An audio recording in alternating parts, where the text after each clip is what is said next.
وما آتاكم الرسول فخذوه وما نهاكم عنه فانتهوا واتقوا الله إن الله شديد العقاب من يطع الرسول فقد أطاع الله ومن تولى فما أرسلناك عليهم حفيظا. الحمد لله الذي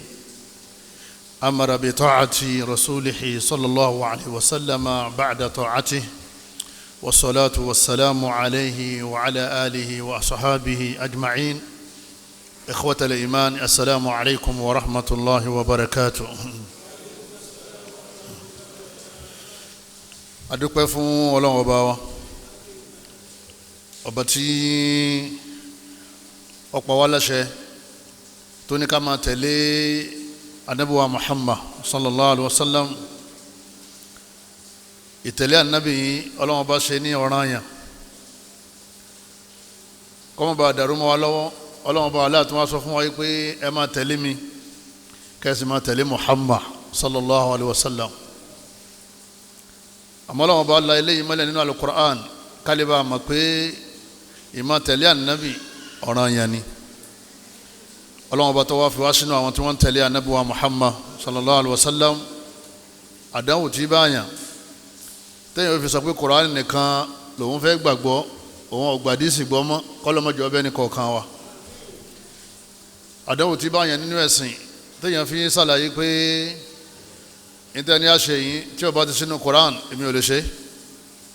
tá Ànábì sì ni a ṣe. Àdánwò ni, atẹ́gùn gbà ni tí ń fẹ́, kọ́lọ́mọ́jọ́ fẹ́ lọ ní kọ̀ọ̀kan wa. Gbogbo ìta tí wá ṣe ní ìbádà léyìí tá rí nínú Qur'an tá tún rí nínú àdísì, kọ́lọ́mọ́sà ìgbà lẹ́sìn fẹ́ ní kọ̀ọ̀kan wa. Ìkẹ́ Ọlọ́run, ọlá Ọlọ́run, àánú Ọlọ́run kó bá Ànábì wa Muhammad, kó bá gbogbo àwọn ará ilé rẹ̀ àtàwọn sàhábà rẹ̀ àti gbogbo àwọn ẹni rẹ̀. Èyí tí a fẹ́ fi bá ní sọ̀rọ̀ òun náà ni alhadithu hujjatun qa'imah mustaqillah, ay mustaqillatun ala ummati al-islam,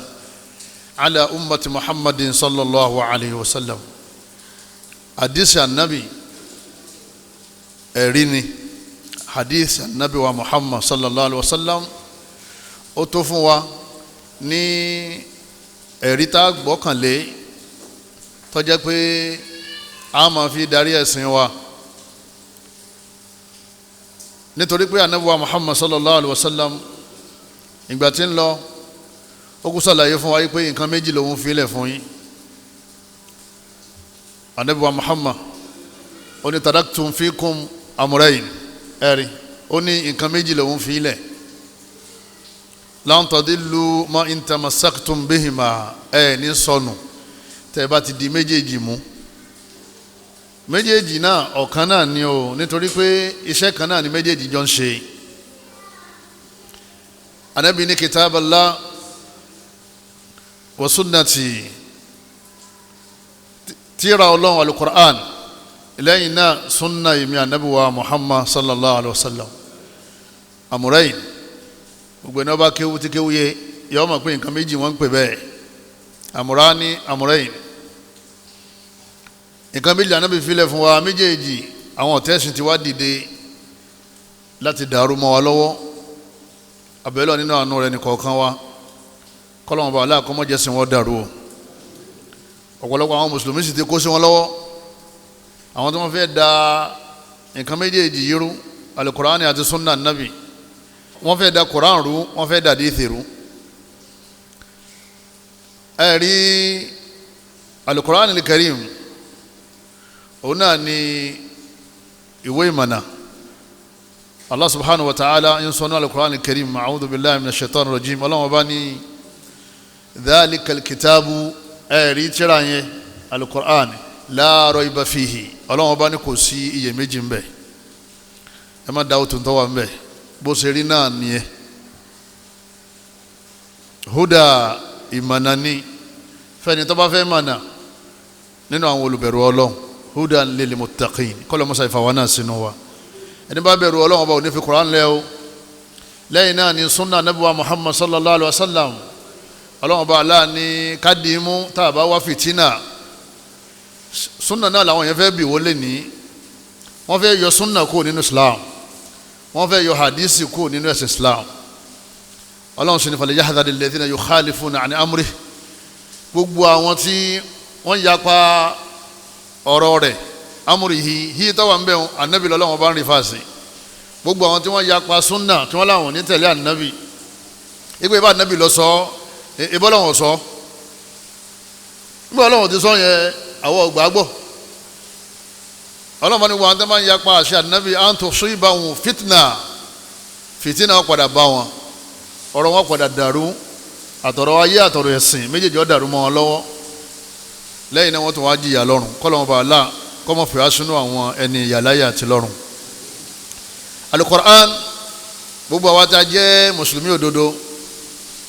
kálọ̀ lè gbà pé Qur'an wa hadith rasulillah sallallahu alayhi wa sallam àti hadith anabi masdara at-tashri'i fil Islam, méjèèjì yẹn òun náà ni àmù táàtì máa ń pọn mi ẹ̀sìn, àmù táàtì ń pọn mi ẹ̀sìn. Ọlọ́run ní àṣẹ kan báyìí àkọ́kọ́ nínú Qur'an káwọ́ tó ṣe àwọn táwa jẹ́ mùsùlùmí tó gbádùn, àwa nínú Qur'an àwa lọ bí àmú súnà, àwa bá a ní sọ pé nítorí páàrí nínú Qur'an.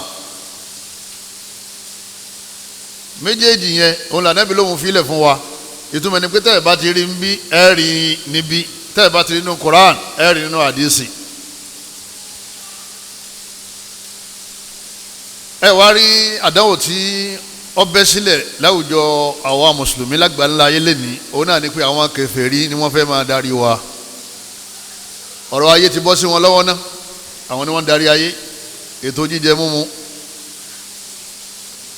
gbogbo àwọn nǹkan tá a máa fi ṣètò ayé ọwọ́ àwọn kèfèrí lọ́wọ́ àjàmá.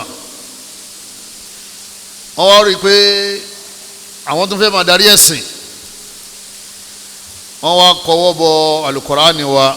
wọ́n kọwọ́ bọ hadisi anabi wa Muhammad sallallahu alayhi wa sallam. Wọ́n wá bẹ̀rẹ̀ sí dankanru ń bẹ̀. Àwọn wo la kọ́kọ́ nínú àwọn tí wọ́n dankanru? Al-mustashirikun, àwọn orientalist. Àwọn eléyìí wọ́n lè kéwú, òyìnbó ni wọ́n lè kéwú nítorí kan lè bá dẹ̀sìn rú, kìí ṣe pé wọ́n lè kéwú torí kan lè bá gba Islam. Wọ́n sì gbọ́ Lárúbáwá, dúdú ń bẹnu wọn, Lárúbáwá ń bẹnu wọn, òyìnbó ń bẹnu wọn, àwọn mustashirikun yẹn. Wọ́n tún pa àwọn kan ní al-aqlaniyun, àwọn tó mọ̀ fi làákà yìí dájọ́. Wọ́n mọ̀ sọ fún wa yìí pé Ọlọ́run sọ nínú Qur'an àbí sọ ọpọlọ mú, ọpọlọ mélòó, ọpọlọ tíntín dọ́lọ́run fún wọn yẹn, wọ́n máa fi wọn Qur'an. Tí wọ́n bá gbọ́ àdísì kan wọ́n ní ẹgbẹ́ sínú ọpọlọ,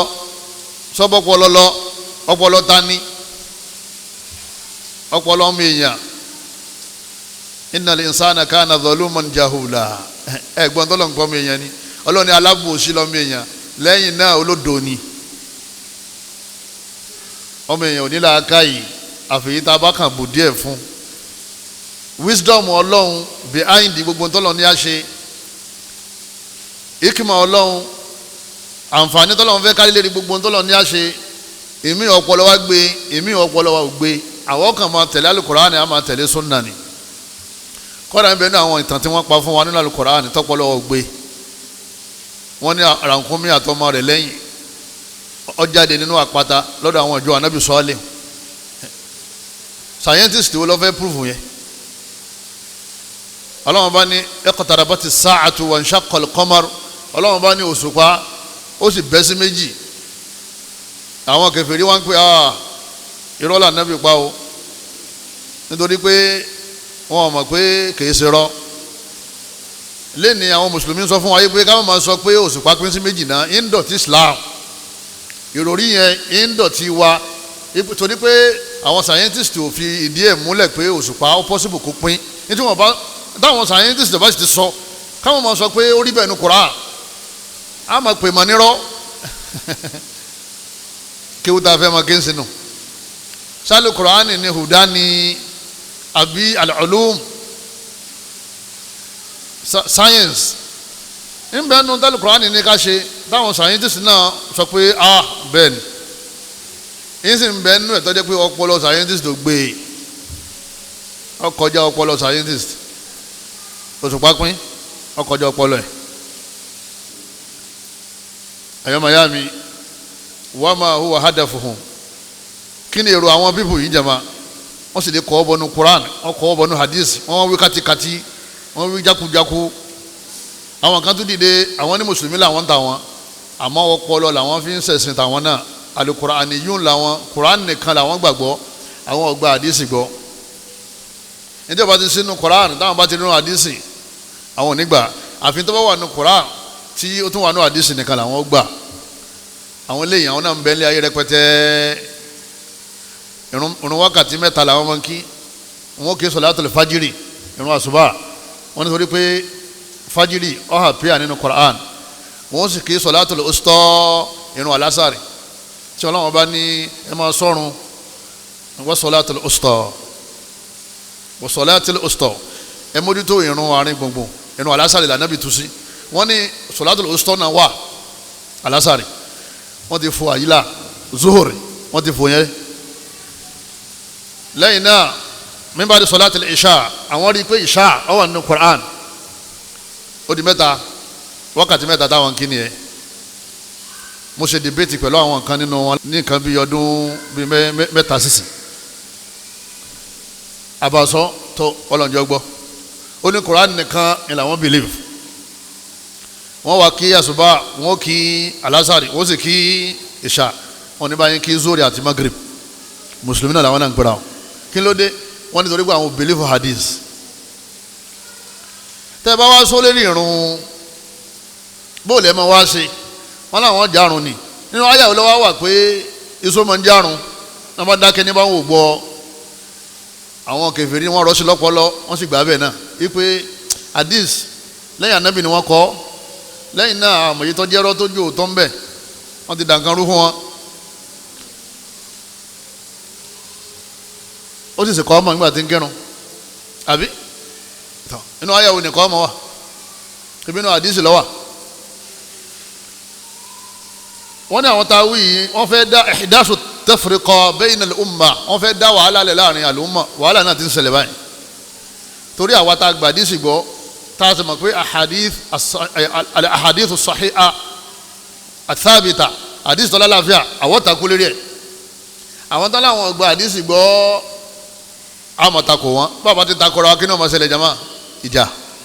ìdí wọ́n fẹ́ dálẹ̀ náà òun náà ní ṣẹlẹ̀ yìí. àmọ́ gbogbo ẹ̀ náà àpẹẹrẹ pélé ayé ń lòpin náà ni. ìwọ ló wá múra lérí ara rẹ àtàwọn ìyàwó ẹ àtàwọn ọmọ ẹ, bẹ́ẹ̀ sì ní bá ìjì òfò àti orí ibú bẹ́ẹ̀ sì ní bá a lọ. abẹ́lẹ́ nínú àánú rẹ̀ gbogbo àwọn tó ti kó sí pàgbẹ́ ìtànsọ yìí kọ́lọ́ mọ́sàbà tú wọn lẹ̀. alukur'an ẹ̀yọ́ mayami sẹ́rí alukur'an ẹ̀ má jẹ́ tó dàrú ma wal hadith àti hadith anabi juz'un lan yatajazza'a. àwọn méjèèjì ẹ̀yọ̀ kan náà ni wọn ò lè yára wọn. wọ́n bá ti yára wọn ìkíní kejì wọn ò ní wúlò mọ́. kur'an ò ní wúlò mọ́ tẹ́ bá ti yà hadith kó mẹ́ẹ̀. kọ́dà wọ́n tó bá ní Quran lọ gbàgbọ́ gbàdísì gbọ́, ó sì wọná pẹ̀lú Quran yẹn. ọmọ bó ṣe wọná,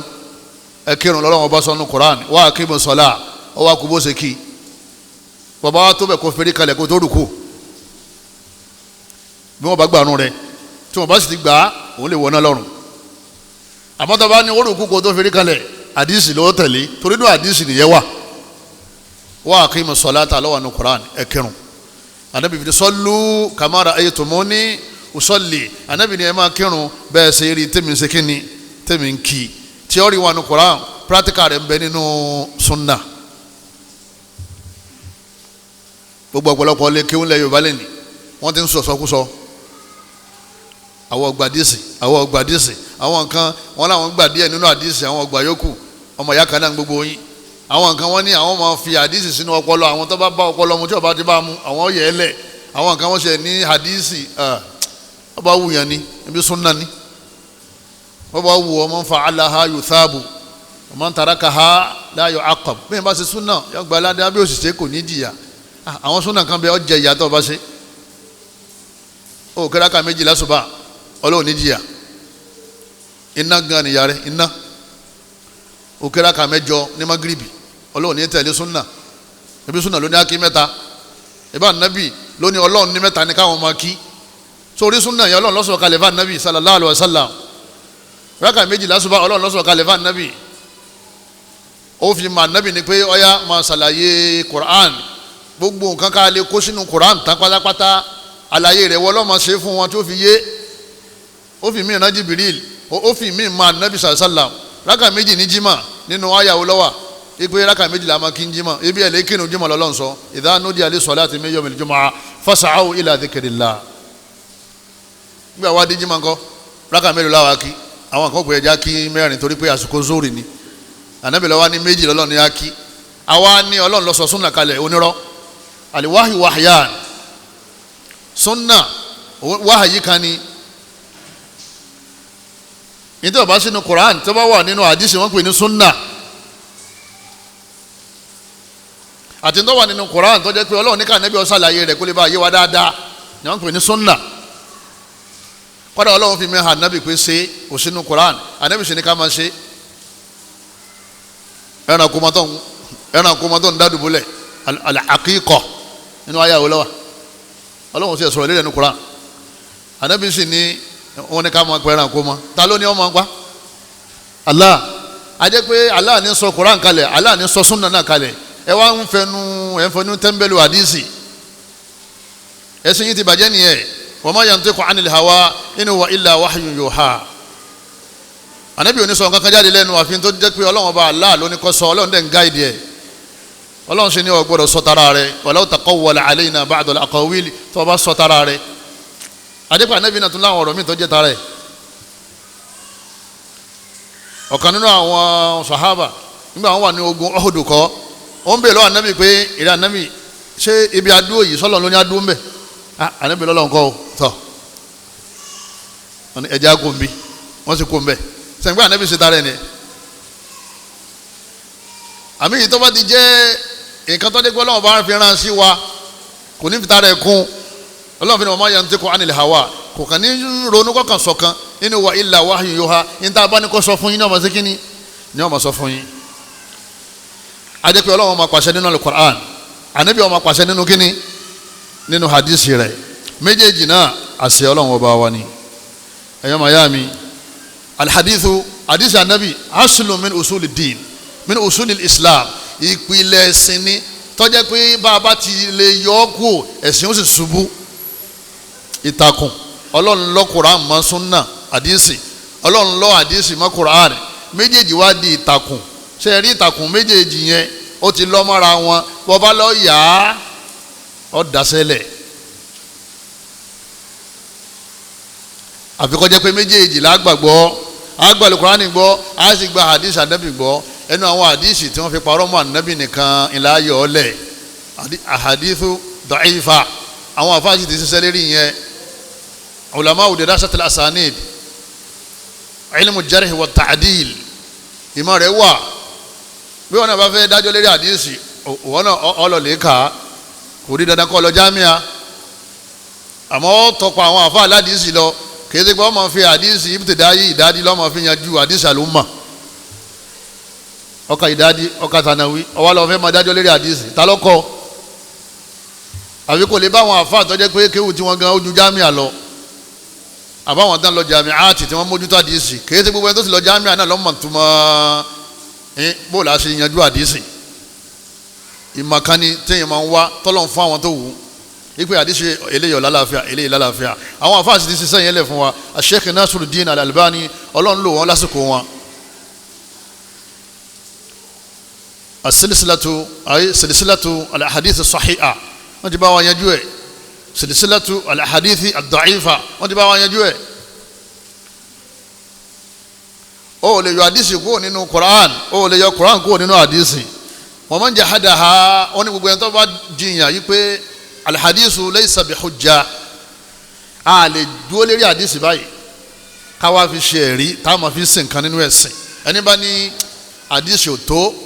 ní ta agbára lé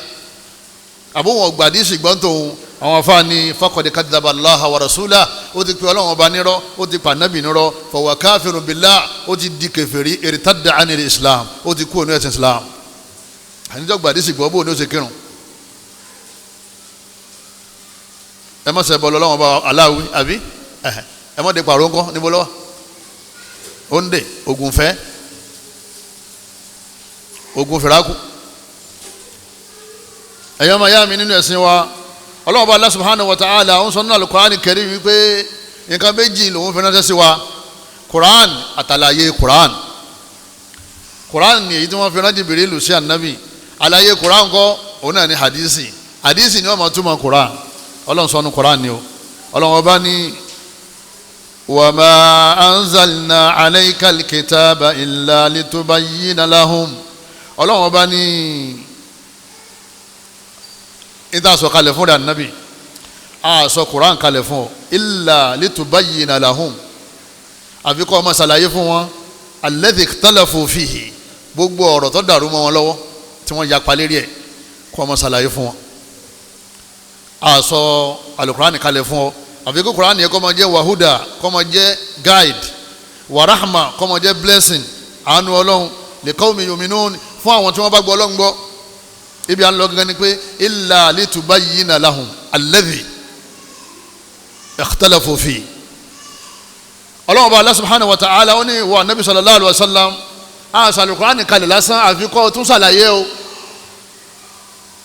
illa litubayyina lahum àfi kó tún ṣàlàyé rẹ̀ fún wọn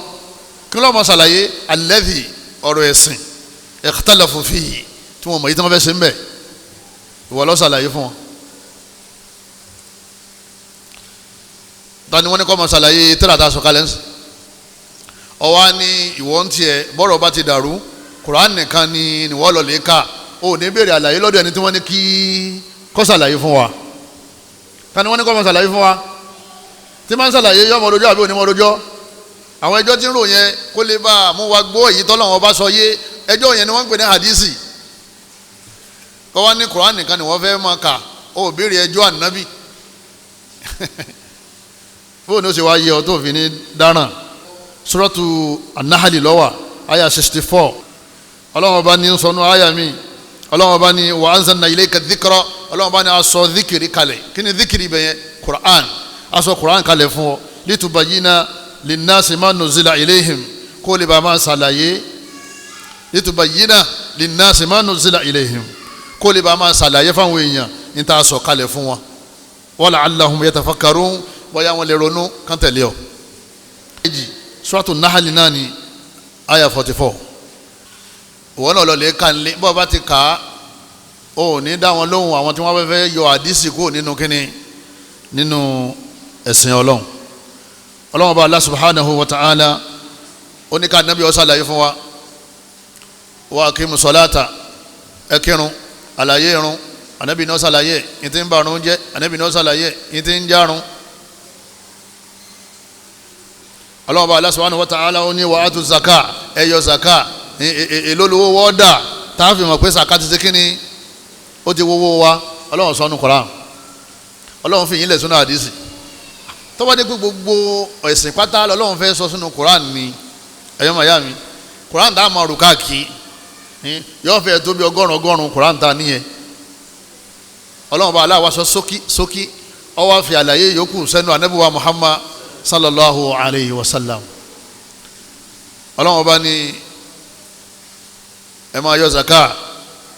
عن أمنا عائشة رضي الله عنها أن النبي كان يأخذ من كل 20 دينارا فصعد نصف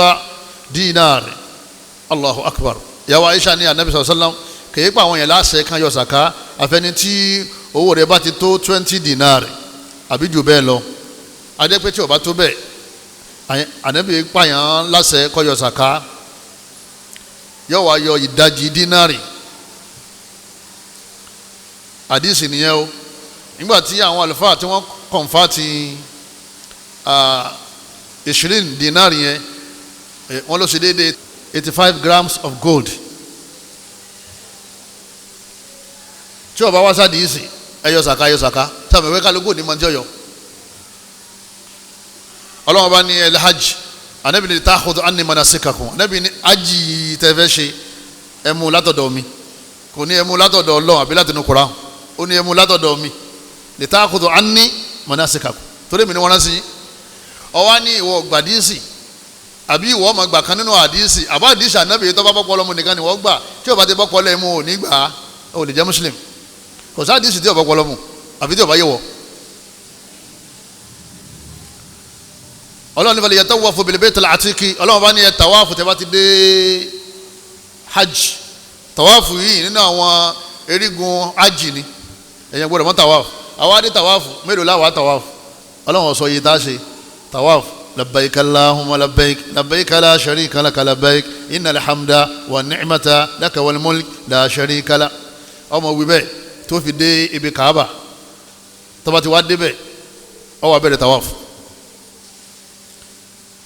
tàwáàfù tá a wá ń ṣe yẹn ẹ̀yọ́ mayami mélòó láṣẹ àdìsí ló gbé wá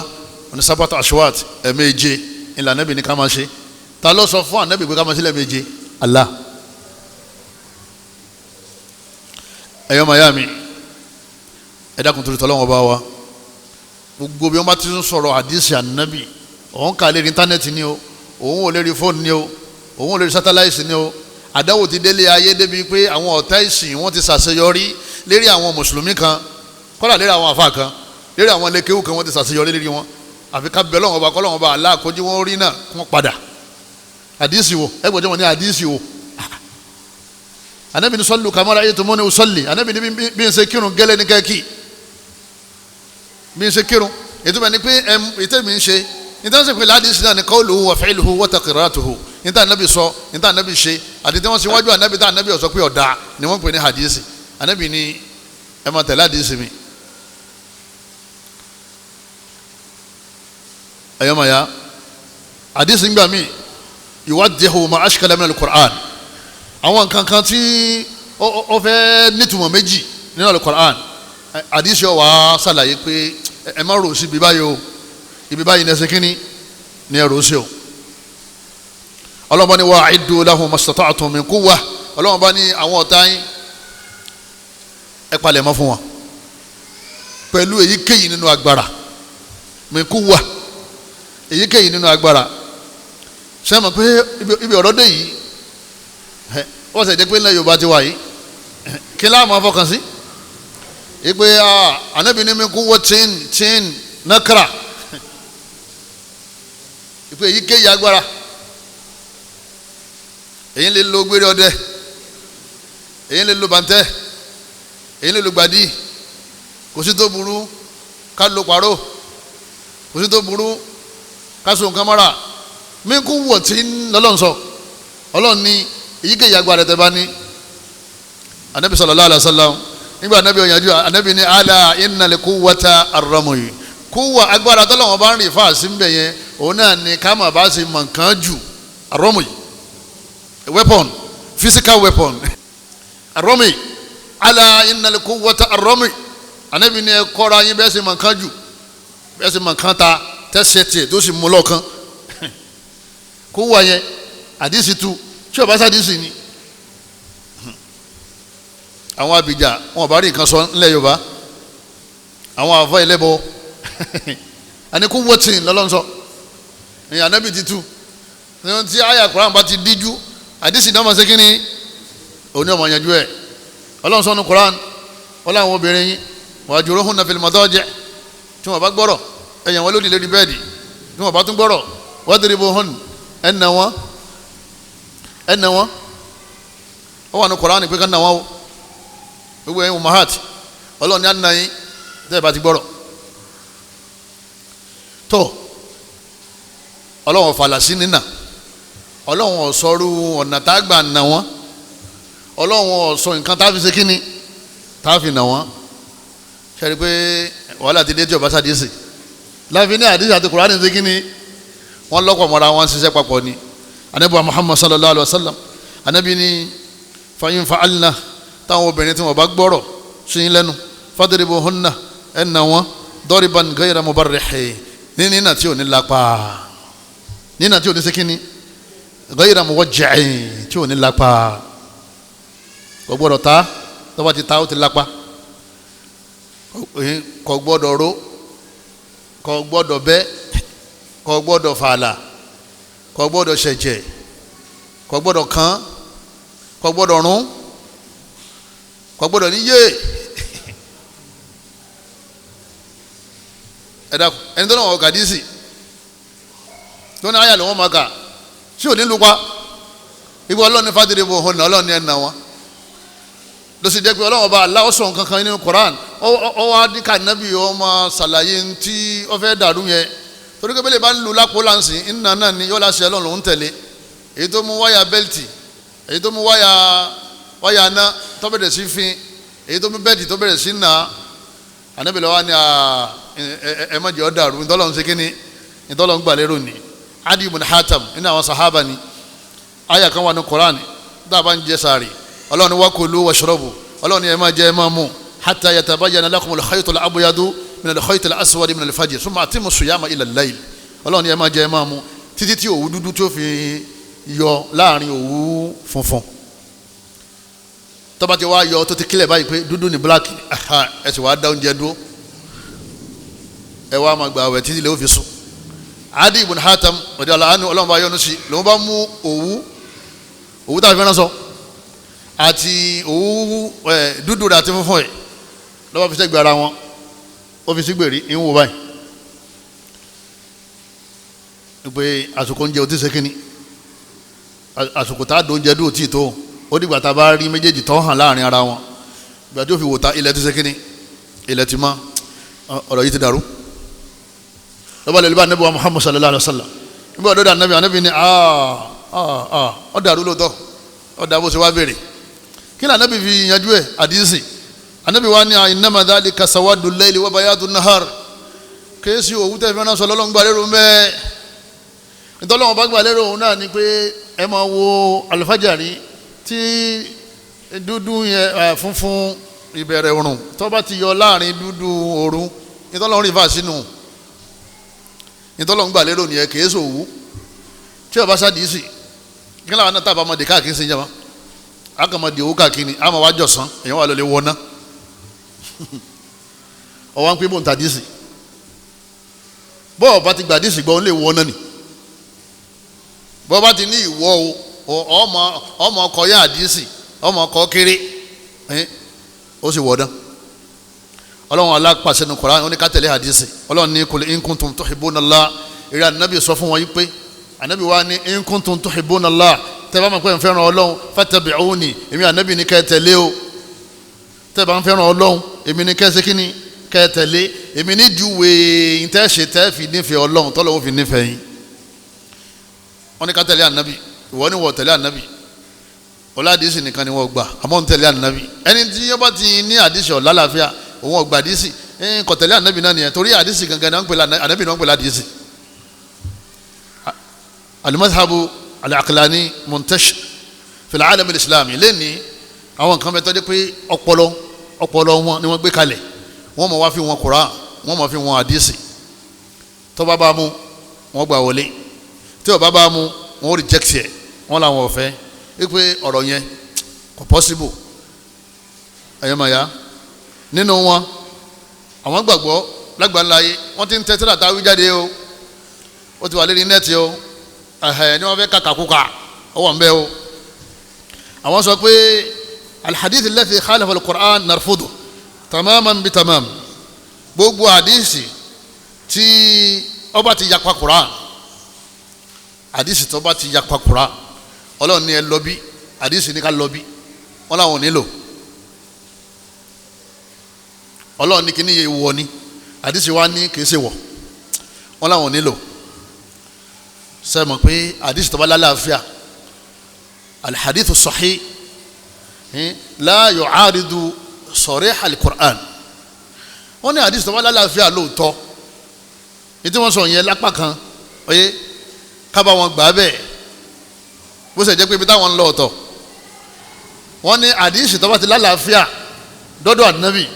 kò ní takò àyà kan nínú Qur'an yóò yà máa tú àyà yẹn fún wa ni kò ní takò ìtò ń fa wàhálà tí ìròrí ìfi dàrú mọ́ lọ́wọ́ òun náà ni adamu ma'rifati al-asl min usuli din kí ni aslu náà òun ni takhsisu ma ammama al-Qur'an takhsisu al-hadithi ma ammama al-Qur'an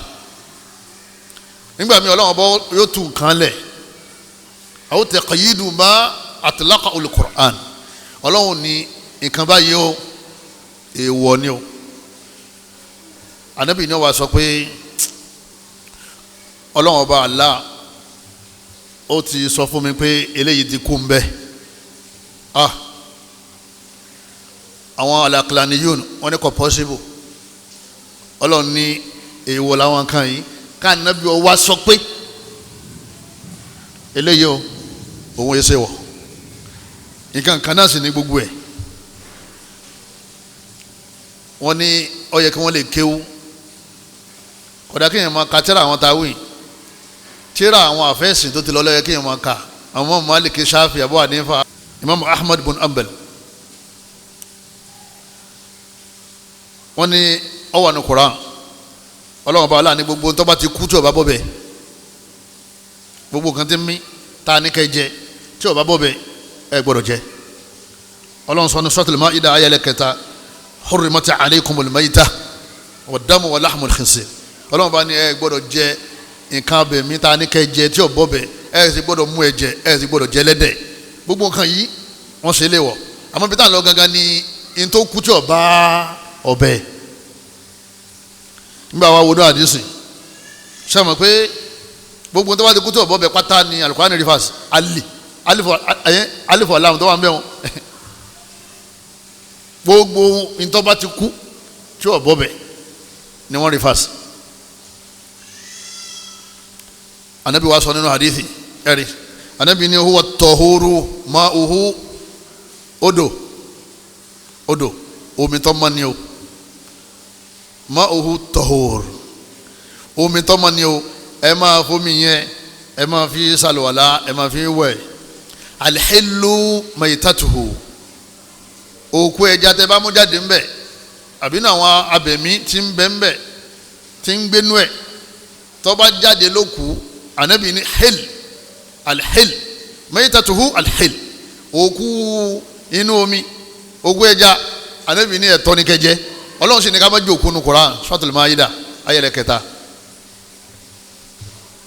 ẹ má jẹ òkú ntí ọ̀bọ bẹ ta ló kà fún wa anabi ó wà ní Qur'an ẹja tó bá ti kú sínú odò bẹ́ẹ̀ bá ti gbé jáde anabi ní halali ni ẹ máa jẹ o ẹ kọ́ tẹ̀ sínú pọ́ọ̀tù kẹ́ ẹ máa ṣẹja lọ sá anabi takọ lọ́hùn anabi ò takọ lọ́hùn ọlọ́hùn ọba Allah subhanahu wa ta'ala náà ló tún sọ yẹ fún kìí ṣe bọ́lọ́ ń gbàgbé ọlọ́run fi yẹ lẹ̀ litubayyina linnasi ma nuzzila ilayhim níta sọ kalẹ̀ yẹn wọ́n máa ṣàlàyé fún wọn kọ́ sọ fún wọn pé òkú ẹja ò sí mẹ́ o sẹ́mi pé alatul ghina wa minan nasi ma yashtari lahu wal hadith alatul ghina àwọn èròjà akọrin wọ́n ṣe lé wọ̀ àbí ìgbà ní Abubakar wọlé anabi sallam ọba àwọn ọmọ kéékèèké tí wọ́n lu dúfù àbí amizimaru mi mazamiri shaitan Abubakar ní ohun èso lé anabi ní eléyìí ò sí ń bẹ̀ mọ́ anabi lọ́lọ́run ti yọ yìí kú ń bẹ̀ ó ti yọ ọ́ kú ní àwọn èròjà akọni tó kù Abubakar ti mọ̀ pé díndíndín tó ń gbọ́ yẹn ibi wọn wá ti ń pàtẹ èso ni wọ́n ti máa ń ṣe anabi wa ní eléyìí ti kú ń bẹ̀ ta ló sọ fún anabi kọ́ yọ kú wa ma yantiqu anil hawa in huwa illa wahyu yuha àti Kùránì àti hádísì méjèèjì Ọlọ́run ní gáìdì ẹ̀ torí Ọlọ́run ní gáìdì Kùránì kọ́ bá gáìdì àlàyé Kùránì tó jọba gáìdì àlàyé Kùránì kí ló ṣe lè sí Kùránì náà máa dàrú anabi yàtọ̀ sí mi ọ yàtọ̀ sí wọ òun yìí parọ́ níta bá ti ní kọ́ sọ in huwa illa wahyu yuha ẹ̀yọ́ mayami nínú ẹ̀sìn wa ẹlẹ́ẹ̀kejì tó dàrú mọ́ àwọn èèyàn lọ́wọ́ tí wọ́n fi ń sọ pé àdìsí yapa Kùránì tó bá sì yapa rẹ̀ àwọn onígbà àdìsí ọ̀yapẹ̀ àwọn ọ̀tá ìsìn àwọn ni wọ́n tún àdìsí yẹn rọ ọ̀tọ̀ ní tá ànábì wí ọ̀tọ̀ ní tí Imam Bukhari gbà wá àwọn yẹn wọ́n wá dàrú wọ́n wá sọ di tírà àwọn yẹn wọ́n ti ṣiṣẹ́ gan ara ẹni fawailun lil musallin nínú Kùránì wọ́n ti ṣe yẹn ibi dandan Ọlọ́run kọ́ máa bá wọn akẹ́rùn wọn wá dákẹ́ síbẹ̀ wọn ò kà yókù délẹ̀ wọ́n wá kọ́ pé ẹ̀yin mùsùlùmí tẹ̀ ń kírun Ọlọ́run ṣépèlé yín nínú Kùránì ẹ bá sì kà yókù délẹ̀ ní ìbá kílẹ̀ dáadáa alladhina hum an salatihim sahun Ọlọ́run láwọn tí wọ́n ń jàrún pọ̀ àwọn ní ibi dáadáa Ọlọ́run bá àyè kan wà nínú ná wáìlù wọn ń pè àwọn tí wọ́n ń jàrún pọ̀ àwọn ni wọ́n wọ bẹ̀ kán tó wà lìjánà àwọn wá kọ́ọ̀tì yìí tí wọ́n fẹ́ ṣe kíni tí wọ́n fẹ́ lò wọ́n gbé jáde sáwọn tọ́rọ òye òun náà fi ìrún lẹ́kọ̀ọ́ kírun mọ́ ó ní torí pé I read it in the Quran mo kanu Quran ni tọ́lọ́ ní fawailul lil musallin kí ló tọ̀ wá ká ọ̀rọ̀ tó kù lẹ́yìn àwọn ṣiṣẹ́ lè Quran wọ́n da gbogbo ẹ̀rú ọlọ́ni ẹ máa bá wọn jà wọn wá sọ síbẹ̀ máa pé tí wọ́n bá ń bá yín jà wọ́n wà ní Islam ẹ̀sìn terrorism tẹ́rì bí wọ́n ti ń dàrú ni ẹ̀ nígbà wọn kọ́ bọ́nu Quran tí wọn lójútu ẹ̀ wọ́n padà wá kọ́ bọ́nu hadith anabi Muhammad sallallahu alaihi wasallam òun ní ń dàrú mọ́ àwọn àfáà tí wọ́n ń sọ pé àwọn hadith burúkú kan ń bẹ nínú Sahih Bukhari níta ń sọ fún yín nìyẹn á sì fàáyọ fún yín àwọn ò ní gbà ọ̀tọ̀ ni tí Imam Bukhari kọ ọ̀tọ̀ ni táwọn mustashirikun tí wọ́n kọ́ lẹ̀ tọ́ba jẹ́ kí Fathul Bari lẹ́ bá kà ní ọ̀rọ̀ bá ti dàrú Sharh Sahih Bukhari tẹ́bá lọ́nu mọ́ àtọ́ Imam Malik ọ̀rọ̀ bá ti dàrú Musnad Imam Hanbal ọ̀rọ̀ bá ti dàrú torí pé gbogbo àdìsí kọ̀ọ̀kan ní máa lákọ̀ọ́lé báàbù mubasharati al-mar'at wa hiya ha'id àkọ́lé nìyẹn eléyìí ni ọ̀rọ̀ tí a fẹ́ gbé yẹ̀wò tí wọ́n ti mú àkọ́lé wa wọ́n á mú àdìsí wa lẹ́yìn ẹ̀ ní tí wọ́n kọ́ lákọ́lé ni pé báàbù tá a ti máa ń mọ̀ yìí pé kò sí tó burú ká fi ara ro obìnrin tí bá ń ṣe áìdọ̀ lọ́wọ́ tọ́lá àwọn Yahudi àwọn máa ń lé ìyàwó wọn jáde ní wọn ní fara kan ibi tó bá wọ̀ wọn ò ní wọbẹ̀ wọ́n gbà pé àdúrà wọn ò ní gbà àmọ́ nínú ṣẹ̀ríà Islam wa ìyàwó Aisha wa ń gbẹ̀gbà wá pé àwa máa ń fara ro ànábì kéèkàn bá wa láṣepọ̀ ni ṣe ẹ̀ mọ́ bí táwọn ọ̀tẹ́sì ti wọlé ṣe nínú hadith yẹn bá aṣára wà bẹ́ẹ̀ kí ni mo pè é jama bá aṣárọ̀ yẹn òun náà ni ìmọ̀ ń túmọ̀ ká fi ara rora kó jòkó tì í kó gbérílé lẹ́sẹ̀ ká máa ṣeré láì sí pé wọ́n bára wọn láṣepọ̀ lárúbáwá máa tú sí bá aṣára lárúbáwá sì máa tú bá aṣárọ̀ wọ́n á máa tú sí jámáà ọ̀wọ́létọ̀ ọba aláṣepọ̀ ó ní sẹ́ẹ̀sì pẹ̀lú ẹ̀. ìyàwó Aisha radiyallahu ta'ala anha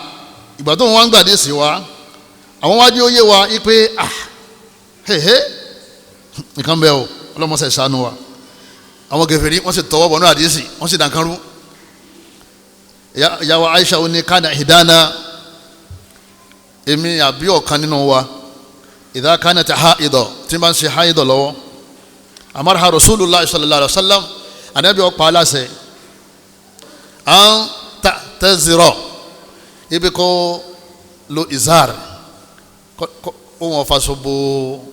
ara kò faṣọ bo di kóró sọmọra min fawri haidatiha lọ́pọ̀lọpọ̀ ìgbà tí obìnrin yẹn bá ń ṣe nǹkan oṣù yóò máa wà lẹ́ni tí yóò máa lọ́sọmọ́dì izar yóò máa lọ́sọmọ́dì thumma yubashiruha ànábì ọmọ wa bá a ṣeré yóò máa fara kínra àwọn ọ̀tẹ́sìn wa ní thumma yubashiruha kọ́ èyí tẹ̀yìn ń gbọ́ yín bẹ̀ òun kìí ṣe farakẹ́ra thumma yujami'u wa yóò wá bá sùn àwọn wá tú ìtumọ̀ dáhùn pé èdè kan gbà mí ìmọ̀ ní ìtumọ̀ mélòó méjì ìtumọ̀ tí ọ wà ń bẹ̀ òní pé ànábì farakẹ́ra kọ́dà tẹ́ bá wọ àkọ́lé ọ̀rọ̀ gan-an Imam Buhari ò ní gbé jáde pé eléyìí ní báàbù bá ànábì ṣe ń bá àwọn ìyàwó ẹ̀sùn nínú àìdọ̀ ẹ má parọ́ mọ́ torí àyà ti wá tó ti clear tí Ọlọ́run bá Allah tó ti ní fa'tazilu nisa ẹ jìnnà sáwọn ìyàwó yín tí wọ́n bá ń ṣe haidọ̀ ìtumọ̀ ni pé ẹ má súnmọ́ wọn ẹ yẹra fún wọn wala taqrabuhunna ẹ má bá wọn lásìkò hatta yatuhurna títí tí wọ́n fi parí haid ṣé mo Buhari ní ọmọ ayà yẹn ṣé mo Buhari ní ọmọ ayà yẹn tí wọ́n fi ní mo Buhari gbàgbàkúgbà wa á sì fàfàkúfà jáde. ìyàwó Aisha ni summa yubashiruha anabi ọmọ bá farakínra wọn máa sọ̀rọ̀ yọ gbérílé lẹ́sẹ̀ wọn máa ṣeré kọ́lẹ́tì anabi ẹni àdìsí yẹn tó wá pé wọn bá ka àwọn orientalist àwọn gbọ́n táwọn bá ti mú tí wọ́n fẹ́ lò wọn ò ní ka ìtókù mọ́nú àdìsí gẹ́gẹ́ bí ìtàn ṣe bí àyà tí wọ́n sọ lẹ́ẹ̀kan ìyàwó Aisha wa ni wa ayyukum yamliku riba ta ló wà ní agbára nínú yín tó lè hóòdì ààrẹ tó lè níjànú fún rẹ̀ kama kana rasulullah sallallahu alaihi wasallam yamliku riba bí anabi ṣe ní ìjánu ara rẹ̀ látara kó má fi nǹkan ọmọkùnrin rẹ̀ kó má fi wọlé tọ̀ ìyàwó ẹ̀ anabi máa ń bá aṣáájú àwọn débi pé ó ní kápá ìyàwó Aisha níta ní bẹ́ẹ̀ nù yín tó ní kápá lérí nǹkan ọmọkùnrin rẹ̀ bá anabi ṣe ní kápá lérí ẹ̀ bó ṣe ká anabi ò bá wọn ṣeré tó anabi ní súnmọ́ wọn àmọ́ pọ̀lọpọ̀ tí bẹ́ẹ̀ bá rọra ẹ̀yin lè ṣe kíni ẹ̀yin lè padà rọ́ọ̀lù ìjọ yẹ wáyé pé anabi kèé fà wọ́n lẹ̀ torí pé àwọn ṣe haid ibi àwọn ọ̀tẹ́sìn ti wọlé thumma yubashiruha ní ibi tí nǹkan ti dàrú nù làwọn bá kọ́ síbẹ̀ pé thumma yujami'uha ó ní ìtumọ̀ bá ṣára bẹ̀yẹn ìtumọ̀ pé ọba aláṣepọ̀ ní ọ̀tọ̀ ní tí wọ́n sọ ọ̀tọ̀ ní táwọn ọ̀tẹ́sìn ṣe kíni tí wọ́n ń sọ wọ́n wá ń pé sọ Bukhari ṣé kọ̀ láàyè lóòótọ́ ni lẹ́nu tiẹ̀ sáàyè ni wọ́n ń pè yẹn àbí àyè kátìrà yẹn jú ni wọ́n fi wala tubashiruhunna wa antum aakifuna fil masajid bashara ọlọ́wọ́n bá ní tẹ́ bá ṣe ìtìkáfù ẹ má súnmọ́ àwọn ìyàwó yín kí ni ìsúnmọ́ ti bẹ̀yẹn kí ni ti bẹ̀yẹn ẹ má bá wọn lásìkò ó bá ti lásìkò ìtìkáfù rẹ ti ṣe kí ni ó ti over ìtìkáfù rẹ ti já tètè bá jẹ́ pé ẹ má fara kí wọ́n ní ọlọ́run bá rí fàṣí ń bẹ̀ ni àwọn ìyàwó ànábì máa wá sí mọ́ṣáláṣí ànábì yọ ọrùn lójú wíńdò wọ́n sì máa bá ànábì kọ́ńpù orun wọn àwọn bá ànábì yarun wọ́n ti padà lọlé ànábì sì ṣe ìtìkáfù lọ́wọ́ ẹni jọ́ yarun ò ní fara kan ìtumọ̀ ẹni pé ọ̀rọ̀ kílíà gbogbo ẹni tó bá jẹ́ talabatul ilmi ayọ̀ dakatira ayọ̀ parafisa ayyimatal masajid ẹ má ma jòkó lérí pé ẹnìkan ti sọ̀rọ̀ ẹ sì fa sọpọlọ sẹ́yìn ò ní tíra ńlẹ́ ni bẹ́ẹ̀ bá ní tíra yìí bí ẹ sì lọ lè wá tíra rà àbí kẹ́ lè ya kẹ́nìkan wá kọ̀kọ́ kúkọ́ lẹ̀ kẹ́yìn náà wá ní ẹ̀yìn tí wọ́n gbà lérò nìyẹn Imam Buhari tó náà sọ ọ̀dà Imam Buhari àfa wo lẹ pé Imam Buhari ọmọ kéwu Imam Ahmad bin Hanbal nífa Imam ẹlẹ́kẹ̀rin nínú àwọn àyíma wa ẹ̀yọ́ máa ya ẹ dákun torí tọ́lọ́wọ́n bá wa abẹ́lẹ́ ọ̀kọ́ lọ́mọ́ sí wa lọ́nà o àwọn táwí da àdìsí rú tọ́mọ tí wàá dàrú fún wọn wọ́n wà ní àdìsí yẹn ń takò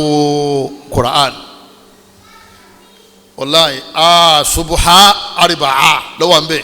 gbogbo ẹni wọ́n bá jẹ́ lọ́gáwí tó kéwu kọ́lá bẹ́ẹ̀ ké ìdádì yọ mọ̀ pé subuha arba'a ó yàtọ̀ sí asubuhu arba'u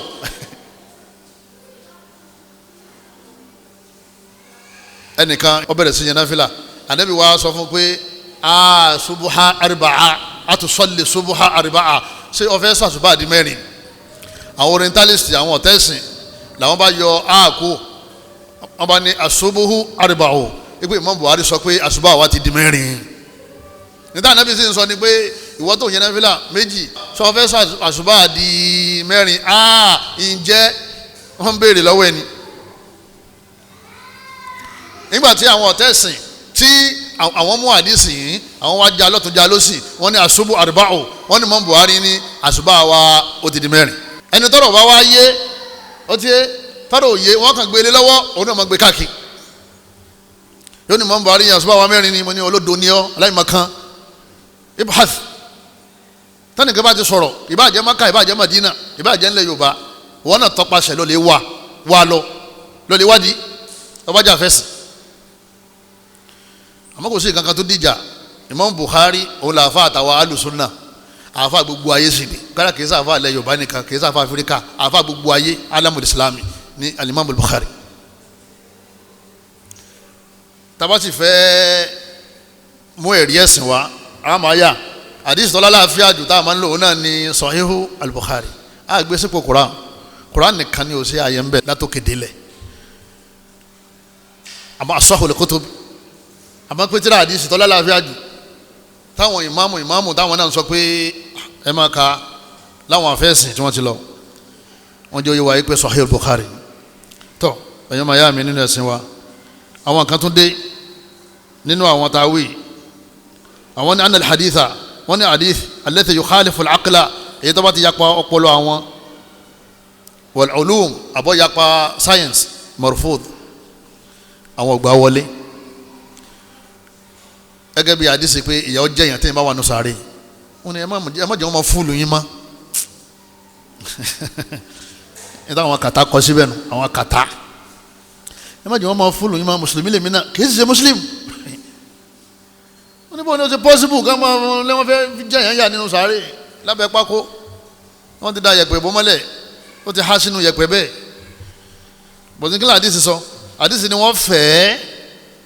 fẹ́ tá a bá ti da yẹ̀pẹ̀ bọ́ lérí tán yọmọ wa rí ọ̀kan ibi tójú ẹ̀ bá mọ báyìí tẹ́yìn bá wọ̀ kan báyìí bẹ́ẹ̀ ni ó ṣe fẹ́ fọyì lisani hi àníbi ni wọ́n wá gbé jòkó lẹ̀ wọ́n máa béèrè mọ́rọ̀ búkà wọ́n má di inú ká ẹ̀sìn wo ni wọ́n sìn wọ́n má nàbí yúkà ànábì wo ni tààràn sí ọ nǹkan mẹ́ta tí wọ́n béèrè ni. bẹ́ẹ̀ máa ti ní kò sí àdìsí ìyà sáré sáà pé gbogbo àwọn ìpìlẹ̀ sìn kò ní tùmọ̀ mọ́ gbé wọn kú ní béèrè nípa Ọlọ́run mọ́ wọn ní wọn ní béèrè nípa ànábì mọ́ wọn ní kọ́dà wọn ní béèrè nípa ẹ̀sìn wa mọ́ ẹja máa ṣe tó wà láyé wọn láti ṣe ọ̀la láàfíà. àwọn tá a wí yìí wọ́n ta ko hadisul Miraj nípa ànábì lọ sánmà keje ó ṣe Miraj wọ́n ní kò sí ti ń jẹ́ bẹ́ẹ̀ kò pọ́sibù kéèyàn lọ sánmà keje láàrin ilẹ̀ sùn kílò tó mọ́ wọ́n ń fi ọpọlọ wọ́n fi ń wé mírèkù mọ̀jísà iṣẹ́ ìyanu èmi máa ń sọ fún wọn mo ní gbogbo ẹ̀yin tí ẹ̀ kéwù yanjú yìí táwọn afáà súnà bá ti ń sọ̀rọ̀ ẹ má máa takò wọ́n mọ́ àwọn èyí sọ̀rọ̀ àfi kó jẹ́ pé wọ́n á máa mú ẹ̀rí wá nínú alukur'an àti sunna anabiwa Muhammad sallallahu alayhi wa sallam nígbà tí ẹlẹ́yìn gbàgbọ́ pé ọ̀nà yẹn jíìn ṣé báyìí náà lẹ́ẹ̀ máa rí nǹkan mọ́lẹ̀ tẹ́ẹ̀pẹ́ nìkan lamẹ́ríkà pé tó òyìnbó tí ọjọ́ ga rẹ̀ tó ní ọ̀fẹ́ náà rẹ̀ fowókọ ìránṣẹ́ Johnson níjẹ́ ẹ sì wé nǹkan mọ́ nǹkan ẹ lọ nǹkan mọ́ nǹkan ẹ wàá rí mọ́lẹ̀ ibi sàárè òkú gbogbo jálàbí tí a ní ká má ṣe mọ́nu lọ́ba di wàhálà pé sọ̀rọ̀ Buhari náà lálàáfíà mọ́ ó sì wá jọra wọn. wọ́n sì pé onítọ̀hún sìn wọ́n bá lọ tán tí wọ́n rí mọ́lẹ̀ tán bó ni oníkọ́dà wájú ẹ̀ lòún wà báyìí pépà tó lọ́wọ́ sáyìn láti bí ọdún kẹta ó ti bọ́ọ̀lù o ìwé ìgbélù ó ti bọ́ọ̀lù láàrin ìsìn láàrin just 1 second nǹkan kan ti dé USA ó ti dé New Jersey wọ́n rí mọ́lẹ̀ báyìí ọmọ bọ́ọ̀lù wé ni nítòsí lọ lè tí wọ́n sì rí mọ́lẹ̀ yẹn àlìjánu kan ti dìde ń bẹ̀ òun lọ sa eré tálíjánu fi sa eré láàrin 1 second tó fi kó sáré èbó té èbó fi bọ́wọ́ lùwé ẹgbà yẹn gbọ́ abẹ́ gbàgbọ́ anabi wa lọ Miraj àwọn kèfèrí wa ń pàpẹ kọ́ sí lẹ́nu àwọn kèfèrí wọ́n ní inú àwọn fàbútọ́ wà ní Islam òun náà ní al-Miraj pé story lásán ni. ولقد رآه نزلة أخرى عند سدرة المنتهى عندها جنة المأوى بل في جوايا يسي اللهم باني النبي رآه النبي ري جبريل مرة أخرى لا كيجي كنا لك أكوكونكو nígbà tí màláíkà Jibril jọ sí tó ní Iqra àkọ́kọ́ tó kọ́kọ́ rí Ọlọ́run Nazlatul Ukhra Ọlọ́run ló tún rí lẹ́ẹ̀kejì lẹ́gbẹ̀ẹ́ igi Sidratul Muntaha ibẹ̀ l'Aljanna ti bẹ̀rẹ̀ níbo l'Aljanna wa ebókè sámọ̀ keje àyà wa tí ọba wa sáyà kan tó wá lẹ́gbẹ̀ẹ́ àdìsí nìkan lọ́ba wa ṣe kínní lọ́ba sọ sẹ́yìn gbọ́dọ̀ wọn dáwọ́tò àdìsí Ànábì sallallahu alaihi wasallam látara pé kò bá ọpọlọ mu kò bọ́ ọpọlọ mu báwo ó lọ́pọlọ rẹ̀ ò sẹ́tù kò sí ìmánì nínú ẹ̀mí rẹ̀ tí ó bọ́ ọpọlọ rẹ̀ sọ̀rọ̀ àwọn gba àdìsí sínú ọpọlọ ẹ̀yin lọ́pọlọ èmi lọ́pọlọ àwọn lọ́pọlọ ọpọlọ pọ̀ kálukú wa máa apply àdìsí sínú ọpọlọ rẹ̀ ká máa apply yín tádìsí ká máa apply gbogbo tọpọlọ wa bá sọ sínú àdìsí ìdí wọn fẹ́ sọ̀sìn dànù torí ọpọlọ tí wọ́n fi yanjú jẹ́nsì ẹlòmíì tó lọ́pọlọ jù wọ́ lọ òun ní ibi tó rọrùn kò rí bẹ́ẹ̀ ọpọlọ tèmi pọ̀ gan kálukú wa máa fi ọpọlọ sẹ̀sìn sẹ̀mínà wà tààna táàdì ìsìnbá ti lálàáfíà olùgbàgbọ́ òdodo jọ̀wọ́ lẹ́ni bóyá làákàyè rẹ̀ ó ṣe déédéé àbí kò ṣe kíni àbí kò ṣe déédéé rẹ̀ àwọn lẹ́yìn wọ́n dànkanrú gan ọ̀gánjọ́ ni ó ní òṣùpá ẹ má mọ̀ sọ̀sọ̀ kú sọ mọ́ gbogbo nǹkan tí yóò mọ dúdú tiwa pé òṣùpá pín ẹ̀rí sì ni wọ́n ṣàkọlù kọ́mọ̀ òun nírọ́ kò pọ́sibù kó pín bóòdù ó ṣe wá pín mo ní sẹ́ ọ wà nù sáyẹ́nsì lè proof ẹ̀ pé ẹnìkan bẹ tí ó ní ìyá tí ò ní bàbá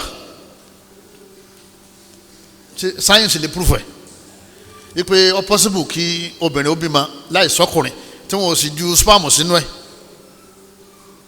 wọn ò ju spam sínú obìnrin yẹn yóò ní kò possible ẹ má fọpọlọ wẹ́sìn mọ́ ànábì Ádámù ọ̀sẹ̀ ní bàbá òun ò tún ní kíni òun ò níyà kọ́ wá ní kò bá ọpọlọ mu pé awúfà bóòlù yẹn ṣe ní bàbá tìyà tí ó dẹ̀ máa bẹ láyé a jẹ́ pé ọ̀rọ̀ ẹ̀sìn pọ̀ tó ju ọpọlọ lọ tó bá ti wá rí bẹ́ẹ̀ ẹ má jẹ́ a máa gbé akilu lérí nakilu anakilu sahih táàtì sèbàtì lálàáfíà kágbà fọlọ́hún kásì máa ṣẹ̀sìn wa lọ sọ̀rọ̀ kó ànábì ní tí ẹ bá ń jẹun tí ẹ̀sìn bá fò tábà kì í bọ́nu tí ẹ̀sìn bá ń fò lọ tó bá jẹ́ pé ó bá wọnú oúnjẹ yẹn ká kì í bọ̀bẹ̀ ká yọ padà ká máa jẹun lọ kò sí kan tó ṣe wá ìyẹ́ alákọ̀ọ́kọ́ àrùn ìyẹ́ ẹlẹ́ẹ̀kejì ìwòsàn wọ́n padà discover rẹ̀ náà pé bó ṣe rí náà nìyẹn o àmọ́ lọ́dọ̀ àwọn tí wọ́n àkàlà nìyú yìí tó jẹ́ pé làákàyè làwọn fi ń yanjú ẹ̀sìn wọ́n ní rubbish ni ẹ̀ wọ́n ní rubbish ni ẹ̀ mọ́gbọ́n tí wọ́n ń dá wọ́n fẹ́ sákò nínú àwọn àdìsí tí àáfin ń dè wọ́n kí wọ́n má ṣe jálàbí mọ́ àwọn àdìsí ẹ má lọ pàrọ̀ mọ́ ẹ má sọ ògùn tajà mọ́ àwọn àdìsí tá ń kà pé ògùn fẹ́ ẹbọ ni ògùn fẹ̀rákù ẹbọ ni ká má sọ ògùn tajà fún àwọn ìyá ọlọ́jà ìyá aláṣọ ẹbọ ni gbogbo àwọn àdìsí yẹn ó ti wà ń bẹ̀ àmọ́ tí wọ́n bá ti kúkú sọ pé àdìsí ò sí wọ́n fìrí láti máa ṣe gbogbo kíráìmù tó bá fẹ́ ṣe lérí ilẹ̀ ọlọ́run tẹ́ bá ní àfáàní tó ń ṣe yọ̀ọ̀dà yóò ní ibà àdìsí ní sọ́wọ́n nìkúra ibi wọn lọ gan nìyẹn kọ́lọ́mọ́sàbà wọlé àánú ẹ̀ kọ́lọ́mọ́sàbà dá wọn padà sójú ọ̀nà kọ́lọ́mọ́jà wà náà ó sì náà o níparí ọ̀rọ̀ mi òun náà ni al-madhhab al-aqlani nínú àwọn ìtàwọn ńlá káyì tí wọ́n fi yanjú ọ̀rọ̀ ẹ̀sìn wọn wọ́n ní gbogbo ohun tí ó bá ti sínú Quran táwọn bá ti wò táwọn ọba ń bẹ̀ àwọn ò ní lò sọ́wọ́ nínú Quran kò sínú Quran náà sọ̀rọ̀ pé àwa gbàgbọ́ pé màláìka oyè wọn a máa rìn káàkiri sayahun ànábì sì jẹ́ oyé wáyé pé àwọn màláìka aláàánú ànábì ni wọn ò ní wọlé tí ajá bá wà àti àwòrán abẹ̀mí ó lè jẹ́ èèyàn ó lè jẹ́ran ó wà ní Sahih al-Bukhari wa Muslim tíra gbogbo mùsùlùmí tó gbádùn lágbàláyé lẹ́ẹ̀mọ́ gbọ́ tí àwọn kan mọ̀ sọ pé màláìka ò ní wọlé tájá bá wà kò ní wọlé tí fọ́tò abẹ̀mí bá wà kò ní wọ bẹ̀ báwo àwọn ọ̀ka yẹn nínú Kùránì kí ni sọ fún wa jama òun gba Kùránì àmọ́ wọn gba hadisi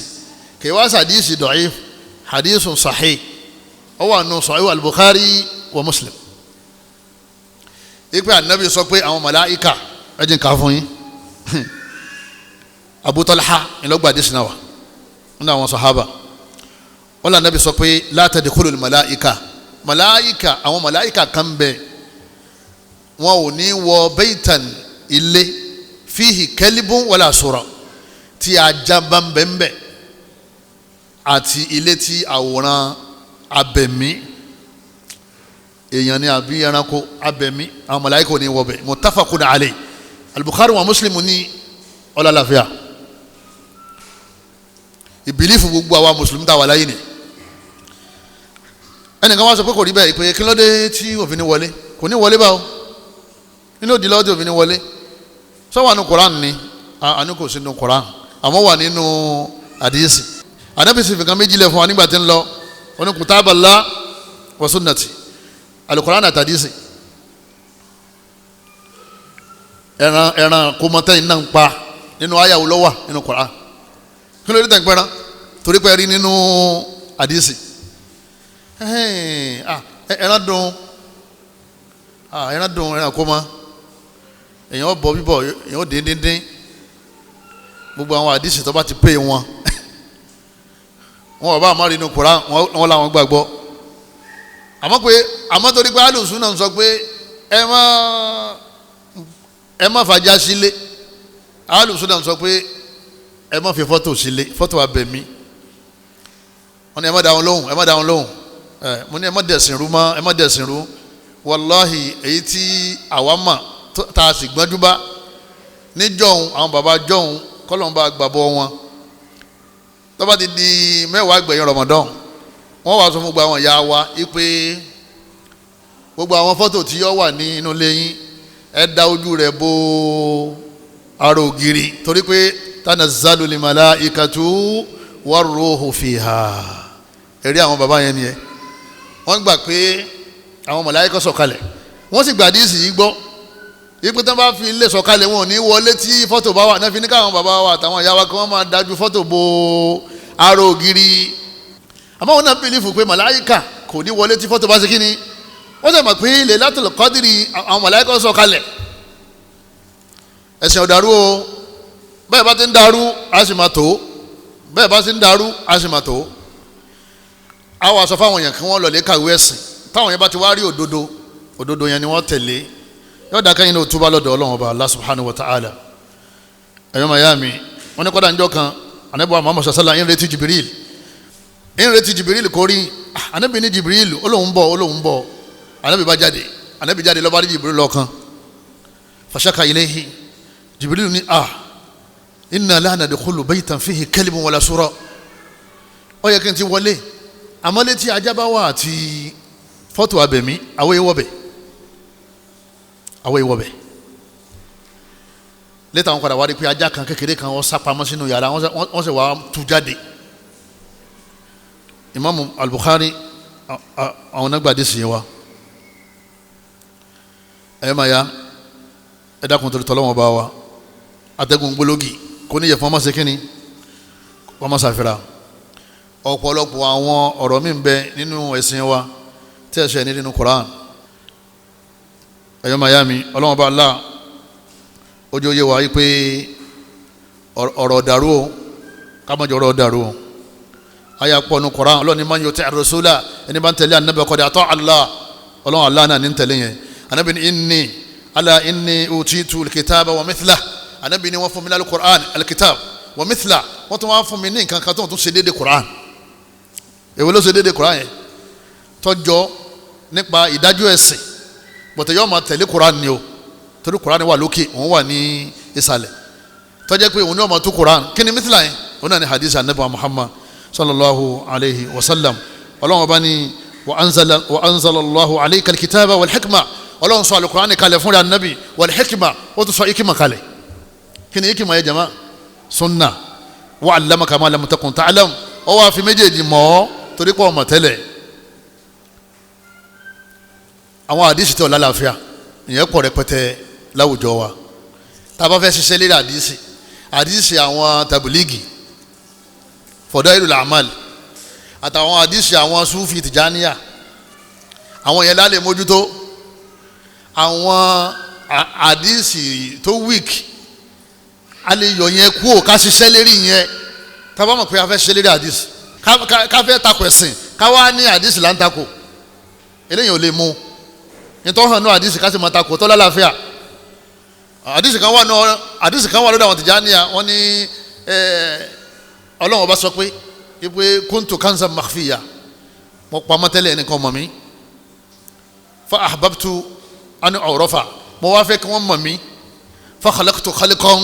mo wá dá Muhammad fabi arafuni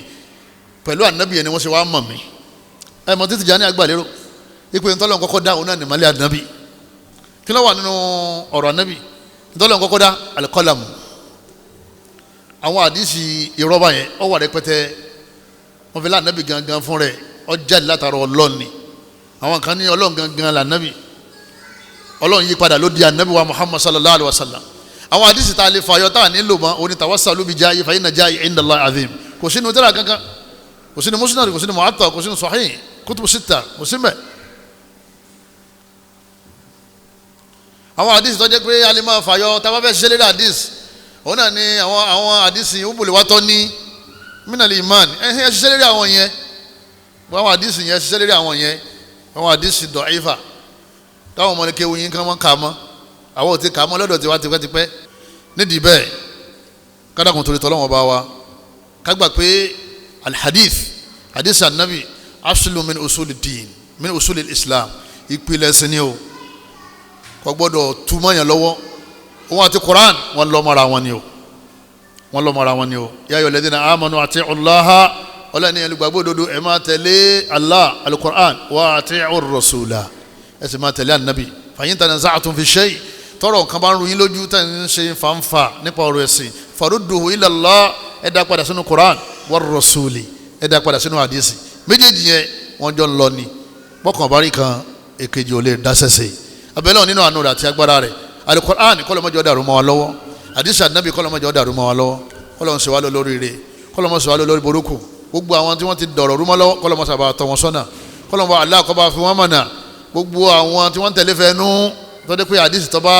ṣe déédé ìfẹ́ nú wọn nìkan ni wọ́n ń lò èyí tó bá ṣe déédé wọ́n yẹ ẹlẹ́ kọ́lọ́mọ́ bá fi wọ́n mọ̀nà abẹ́lẹ́ nínú àánú rẹ̀ àwọn Qur'aniyun ọlọ́mọdé wọn nípa nílẹ̀ Yorùbá ń bí àwọn Qur'aniyun ọlọ́mọdé wọn nípa nílẹ̀ Yorùbá ń bí gbogbo àwọn marakis islamiyya wa ma'ahid islamiyya àti gbogbo àwọn dáàrú abẹ́lẹ́ nínú àánú rẹ̀ kọ́lọ́mọ́ bá Allah kọ́mọ́ sábà sọ wọn níbi aburú àwọn Qur'aniyun kọ́lọ́mọdé wọn dẹ̀sìn rúmọ́ wa lọ́wọ́ kó sọ wá lórí rẹ̀ kọ́lọ́mọ́ bá Allah kọ́mọ́ sábà sọ ẹnì kọ̀ọ̀kan wa kó sàlékún àgbọ́yé wa subhanaka allahumma wa bihamdika ashhadu an la ilaha illa anta astaghfiruka wa atubu ilaik wasalaamu alaykum wa rahmatullahi wa barakatuh. صلى عليك الله يا خير الورى تعداد حبات الرمال وأكثرا صلى عليك الله ما غيث هما فوق السهول وبالجبال وبالقرى فوق السهول وبالجبال وبالقرى يا خير مبعوث بخير رسالة للناس يا خير الأنام وأطهرا